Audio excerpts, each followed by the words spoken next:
જામનગરમાં ભ્રષ્ટાચારના આક્ષેપની સાથે કોંગ્રેસે હોબાળો મચાવ્યો। બજેટ બેઠક દરમિયાન કોંગ્રેસે ઘેરાવ કર્યો અને સૂત્રોચ્ચાર પણ કર્યો।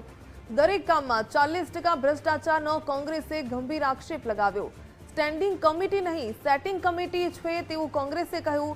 જનરલ બોર્ડમાં પ્રવેશ વખતે કોંગ્રેસ કાર્યકરોની સિક્યુરિટીની સાથે પણ બાદભીડ થઈ ગઈ હતી। ભ્રષ્ટાચાર વિરોધમાં કોંગ્રેસે મનપામાં હંગામો મચાવ્યો। બજેટ પાસ થતા પહેલા કોંગ્રેસના કોર્પોરેટરોએ વિરોધ કર્યો હતો। જામનગર મહાનગરપાલિકામાં કોંગ્રેસનો તીવ્ર બજેટ વિરોધ। 40% ને 40% ભ્રષ્ટાચાર કરે છે। સ્ટેન્ડિંગ કમિટીને પણ સેટિંગ કમિટીમાં આ બધા ભાગ બટાઈ થાય છે।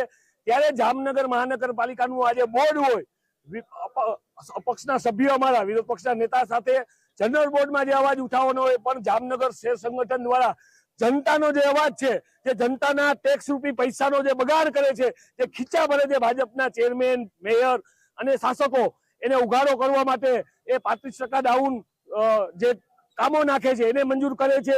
ક્યાંક ભૂગર્ભ શાખામાં ભ્રષ્ટાચાર કરે છે, ક્યાંક સીસી રોડમાં ભ્રષ્ટાચાર કરે છે, કચરામાં લોલમલો ભ્રષ્ટાચાર કરે છે। જામનગરની એક પણ શાખા એવી નથી કે આ લોકો ભ્રષ્ટાચારની માજા ના મૂકી।